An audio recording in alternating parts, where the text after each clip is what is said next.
ನಿಮ್ಮ ಸತ್ಯ ಯುನಿಲೆಟ್ full Moon sale June 29 ಒಂದು ದಿನ ಮಾತ್ರ. ಸತ್ಯ ಯುನಿಲೆಟ್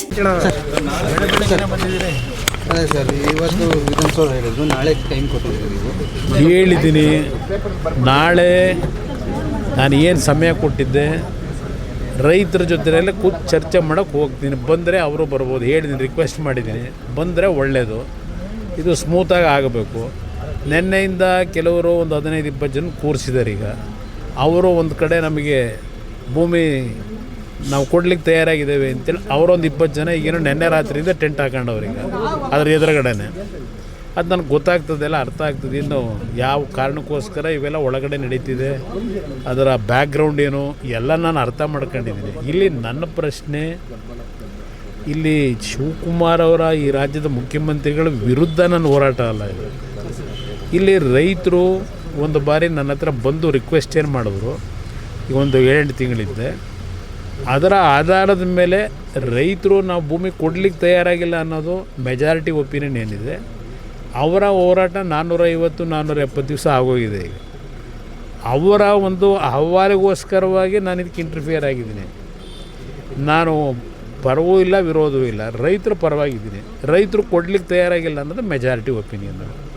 ಅದರಿಂದ ಇದರಲ್ಲಿ ಪ್ರತಿಷ್ಠೆ ಇಲ್ಲ ಅನ್ನೋದು ನಾನು ಪದೇ ಪದೇ ಹೇಳ್ತಾ ಇದ್ದೀನಿ. ಈಗ ರೈತರೆಲ್ಲ ಒಪ್ಕೊಂಡ್ರೆ ನಂದೇನು ಅಬ್ಜೆಕ್ಷನ್ ಇಲ್ಲ, ಧಾರಾಳವಾಗಿ ಮಾಡ್ಕೊಳ್ಳಿ. ಆದರೆ ಬಲವಂತ ಮಾಡಿ ರೈತರುಗಳನ್ನು ಬೇರೆ ಬೇರೆ ರೀತಿ ನೀವು ಅವ್ರನ್ನ ಎದುರಿಸ್ತಕ್ಕಂಥದ್ದಕ್ಕೆ ಹೋದ್ರೆ ಉಪಯೋಗ ಬರೋದಿಲ್ಲ. ಪ್ರೀತಿಯಿಂದ ಮಾಡಬೇಕು ಕೆಲಸ, ಏನೇ ಮಾಡಿದ್ರು ಪ್ರೀತಿಯಿಂದ ಮಾಡಬೇಕಾಗ್ತದೆ. ವಿರೋಧ ಇದ್ದಾಗ ಯಾತಕ್ಕೆ ಆಟ, ಇದು ನನ್ನ ಪ್ರಶ್ನೆ. ಈ ನಡುವೆ ಬಾಲಕೃಷ್ಣ ಅವರು ಆ ಬೈರ್ಮಂಗಲಕ್ಕೆ ಬಂದರೆ ಲಾ ಆ್ಯಂಡ್ ಆರ್ಡರ್ ಪ್ರಾಬ್ಲಮ್ ಆಗುತ್ತೆ, ವಿಧಾನಸೌಧದಲ್ಲಿ ಮಾತಾಡಿದ್ರೆ ಏನು ತಪ್ಪು? ನೋಡಿ, ಅದು ಆಗಿದ್ರೆ ಎಲ್ಲ ರೈತರನ್ನೆಲ್ಲ ಅಲ್ಲಿಗೆ ಕರೆಸ್ಕೊಳ್ಳಿ. ಈಗ ನಾನು ಈ ರಾಜ್ಯದಲ್ಲಿ 2006-7 ಇದು ಹೇಳ್ತಾರಲ್ಲ, ಆ ಸಂದರ್ಭದಲ್ಲಿ 3 ಮೀಟಿಂಗ್ನ ಕೃಷ್ಣ ಕಚೇರಿನಲ್ಲಿ ಆ ರೈತರುಗಳು ಯಾರು ವಿರೋಧ ಮಾಡ್ತಾ ಇದ್ದಾರೆ ಅಂತಕ್ಕಂಥದ್ದು ಒಂದು ಆ ಟೈಮ್ನಲ್ಲಿ ನಡೀತಾ ಇತ್ತು. ಎಲ್ರಿಗೂ ಮುಕ್ತವಾಗಿ ಅವಕಾಶ ಕೊಟ್ಟು 500-600 ಜನ ಕರೆಸಿ ಕೃಷ್ಣ ಕಚೇರಿ ಒಳಗೆ ಮೀಟಿಂಗ್ ಮಾಡಿದ್ದೀನಿ. 3 ಬಾರಿ ಮೀಟಿಂಗ್ ಮಾಡಿದ್ದೀನಿ ರೈತರ ಹತ್ರ. ಅವರಿಗೆಲ್ಲ ಎಕ್ಸ್ಪ್ಲೈನ್ ಮಾಡಿದ್ದೀನಿ. ನಾನು ಆ ರೀತಿ ನಡ್ಕೊಂಡೆ. ತರಾತುರಿಲಿ ನಾವೇನು ಮಾಡಲಿಕ್ಕೂ ಹೋಗಲಿಲ್ಲ. ರೈತರದ್ದು ವಿರೋಧ ಜೊತೆಗೆ ಈಗ ಇವರು ಕಾಂಗ್ರೆಸ್ನ ನಾಯಕರುಗಳೇ ಆ ಟೈಮಲ್ಲಿ ಏನೇನು ವಿರೋಧ ಮಾಡಿ ಅಸೆಂಬ್ಲಿ ಒಳಗೆ ಚರ್ಚೆ ಮಾಡೋರು ದಾಖಲೆ ಇದೆ. ಅವರ ಜೊತೆಲಿರ್ತಕ್ಕಂಥ ಕೆಲವು ಸಲಹೆಗಾರ ಇಟ್ಕೊಂಡವರೆಲ್ಲ ತರಿಸ್ಕೊಂಡು ಓದಕ್ಕೆ ಹೇಳಿ ಅವರಿಗೆ, ಮುಖ್ಯಮಂತ್ರಿಗೆ. ಆಮೇಲೆ ಆದರೂ ತೀರ್ಮಾನ ಮಾಡ್ಕೊಳ್ಳಿ. ನಾಳೆ ಬೈರ್ಮಂಗಲದಲ್ಲಿ ಏನು ಸರ್ ನೀವು ರೈತರ ಜೊತೆ? ಈಗ ನಾನು ರೈತರಿಗೆ ಬೆಂಬಲ ಕೊಡಲಿಕ್ಕೆ, ಅವರ ಹೋರಾಟಕ್ಕೆ ಅವರೇನು ನನ್ನಿಂದ ನಿರೀಕ್ಷೆ ಮಾಡ್ತಾರೆ ಹೋಗ್ತಿದ್ದೀನಿ. ಅಲ್ಲೇನಾಗಲ್ಲ. ಕೋರ್ಟ್ನಲ್ಲಿ ನ್ಯಾಯಾಲಯದ ಮುಂದೆ ಇಲ್ಲಾಗಿರತಕ್ಕಂಥ ಏನು ಒಂದು ಇವರೇ ತಂದಂಥ ಕಾನೂನು 2013ರಲ್ಲಿ ಇದೇ UPA ಸರ್ಕಾರದಲ್ಲಿ, ಆ ಕಾನೂನನ್ನು ಮೀರಿ ಇವರೇ ಈಗ ಮಾಡಲಿಕ್ಕೆ ಹೊರಟಿದ್ದಾರೆ. ಕಾನೂನು ವ್ಯಾಪ್ತಿ ಒಳಗೆ ಆ ರೈತರ ಪರವಾಗಿ ಏನು ಹೋರಾಟ ಮಾಡಬೇಕು, ಅದಕ್ಕೂ ಸಿದ್ಧತೆ ಮಾಡಬೇಕಲ್ಲ. ಇಲ್ಲಿ ಸಾಂಕೇತಿಕವಾಗಿ ಧರಣಿ ಮಾಡ್ಕೊಂಡು ಏನು ಕೂತಿದ್ದಾರೆ 470 ದಿವಸದಿಂದ, ಒಂದು ಅವರಿಗೆ ಬೆಂಬಲ ಕೊಡ್ಲಿಕ್ಕೆ ಹೋಗ್ತಿದ್ದೀನಿ ಅಷ್ಟೇ. ನಾಳೆ ಅವ್ರ ಜೊತೆ ಚರ್ಚೆ ಮಾಡ್ಕೊಂಡು ಬರ್ತೀನಿ. ನಾನು ವೆಯ್ಟ್ ಮಾಡ್ತೀನಿ, ಮಧ್ಯಾಹ್ನದವರೆಗೂ ಅಲ್ಲೇ ಇರ್ತೀನಿ. ಬಂದು ಅವ್ರು ಕೂತ್ಕೊಂಡು ಸುಗಮವಾಗಿ ಮಾಡ್ಕೊಂಡ್ರೆ ನಂದೇನು ಅಬ್ಜೆಕ್ಷನ್ ಇಲ್ಲ. ರೈತರೆಲ್ಲ ಒಪ್ಕೊಳ್ಳೋದಾದ್ರೆ ನಾಳೆ ಗಲಾಟೆ ಮಾಡೋಕೆ ಹೋಗ್ತಾ ಇದ್ದೀವಿ. ಅಲ್ಲಿ ಗಲಾಟೆ ಮಾಡ್ಸೋಕೆ ಕೊಟ್ಟಿರೋದು ಅವರಿಗೆ 144 ಸೆಕ್ಷನ್ ಹಾಕೋದಕ್ಕೆ ನನ್ನ ಅಭಿಪ್ರಾಯದಲ್ಲಿ. ಯಾಕೆಂದರೆ ನಿನ್ನೆ ಒಂದು 20 ಜನ ಕೂರಿಸ್ಕೊಂಡವ್ರೀಗ.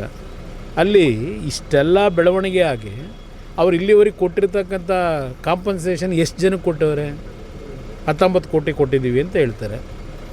20,000 ಕೋಟಿ ಪ್ರಾಜೆಕ್ಟಿಗೆ ಇನ್ನೂ 19 ಕೋಟಿ ಎಷ್ಟು ದಿವಸದಿಂದ ಬಲವಂತವಾಗಿ ಕೊಟ್ಕೊಂಡು ಹೊರಟವ್ರೆ. ಕೆಲವು ಪಾಪ ಕೊಟ್ಟಿರ್ಬೋದು, ಇಲ್ಲ ಅಂತ ಹೇಳಲ್ಲ. ಯಾಕೆ ಅಂದರೆ ಅಲ್ಲಿ ಕೊನೆ ಹಂತದಲ್ಲಿ ಕೆಲವು ಹಳ್ಳಿನಲ್ಲಿ ಎಷ್ಟೇ ಏನೇ ಆದರೂ ಬೆಳೆ ಬೆಳೀಲಿಕ್ಕೆ ಸಾಧ್ಯ ಇಲ್ಲ ಅನ್ನೋದು ಗೊತ್ತು ನನಗೆ.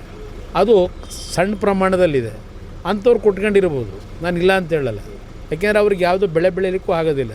ಒಂದು 20 ವರ್ಷದೆಲ್ಲ ನೀರು ಹರಿತದಲ್ಲಿ ಅಲ್ಲಿ ರೊಚ್ಚಿನ ಒಂದು ಇದು ಬೆಳೆದಿರ್ತಕ್ಕಂಥ ಇನ್ನೆಲ್ಲ ಆಗೋದಿಲ್ಲ ಅನ್ನೋದು ಗೊತ್ತು. ಹಾಗಂತೇಳಿ ಎಲ್ಲರ ಮೇಲೂ ಗದಾಪ್ರಾವ ಮಾಡೋದ್ರಾಗುತ್ತಾ? ಜನ ಒಪ್ಕೊಂಡು ಕೊಟ್ಟರೆ ನಂದೇನು ಅಬ್ಜೆಕ್ಷನು? ಪ್ರೋಗ್ರಾಮ್ ಮಾಡಿ ನಾನೊಬ್ಬ ರಾಜ್ಯದ ಮುಖ್ಯಮಂತ್ರಿಯಾಗಿ ಕೆಲಸ ಮಾಡೋದವನಿಗೆ ಇಲ್ಲಿ ರಾಜಕೀಯಕ್ಕೋಸ್ಕರವಾಗಿ ಅಭಿವೃದ್ಧಿ ತಡಿಬೇಕು ಅಂತ ಹೇಳ್ತೀನ? ಬೆಂಗಳೂರು ನಗರದಲ್ಲಿ ಇಷ್ಟೆಲ್ಲ ಅನಾಹುತಗಳಾಗ್ತಾಯಿದೆ. ಇಷ್ಟೆಲ್ಲ ಇದ್ದು ಇಲ್ಲಿ ನೀವು ಸರಿಪಡಿಸ್ಲಿಕ್ಕೆ ಹೋಗಿದೆ. ಮತ್ತು ಇನ್ನೊಂದು ನಗರ ಸೃಷ್ಟಿ ಮಾಡ್ತೀವಿ ಅಂತ ಹೋದರೆ ನಗಲ್ವ ಯಾರಾದ್ರೂ? ಇದೇ ಇರತಕ್ಕಂಥ ಇಲ್ಲಿ ಅದು ಎಂಥದ್ದು ವಾಚ್ ಅಂತ ಹೇಳಿದ್ರು 80 ಲಕ್ಷ ಅಂತ ಯಾರೋ ನೆನ್ನೆ ಹೇಳ್ಕೊಂಡವ್ರೆ. ಇಲ್ಲಿ ಸ್ವಲ್ಪ ಒಂಚೂರು ನೋಡಿ ಯಾವ ವಾಚು ಅಂತೇಳಿ ಏನೋ 75 ಲಕ್ಷದೋ 80 ಲಕ್ಷದೋ ಅಂತ.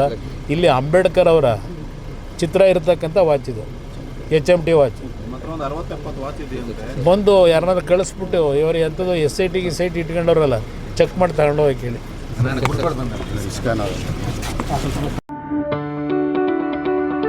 ಯಾವುದೇ ಸುದ್ದಿಯ ಅಪ್ಡೇಟ್ ಅನ್ನ ಮಿಸ್ ಮಾಡ್ಕೊಳ್ಬಾರ್ದು ಅಂದ್ರೆ ಈಗ್ಲೇ ಒನ್ ಇಂಡಿಯಾವನ್ನ ಸಬ್ಸ್ಕ್ರೈಬ್ ಮಾಡಿ. ನಿಮಗೆ ಬೇಕಾದ ಭಾಷೆಯಲ್ಲಿ ಎಲ್ಲಾ ಸುದ್ದಿ ತಿಳಿಬೇಕು ಅಂದ್ರೆ ಒನ್ ಇಂಡಿಯಾ ಆಪ್ ಅನ್ನ ಡೌನ್ಲೋಡ್ ಮಾಡ್ಕೊಳ್ಳಿ.